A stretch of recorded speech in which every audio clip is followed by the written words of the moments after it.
বৃন্দাবনে কথা বললে মনটা বৃন্দাবনে থাকে।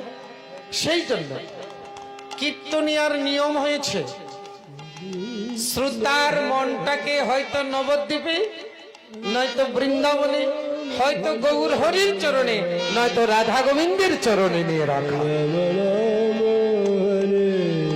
আর কীর্তনিয়া যদি মায়ার কথা বলে, সংসারের কথা বলে, তাহলে এমনিতে সংসার থেকে মনটা বাইরে যায় না। এখন আমরা যদি আবার সংসারের কথাই বলি, তাহলে তো মনটা সংসারেই থাকে। নিতাই গৌর হরি বল। মনটা কি চিন্ময় ধামে যাবে?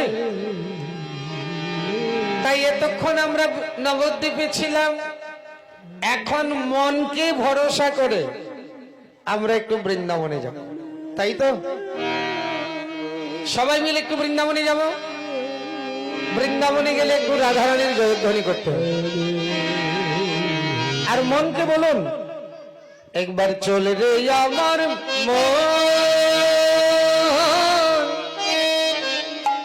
মধুর বৃন্দাবন, যমুনার ধারে ধারে তোমাদের একবার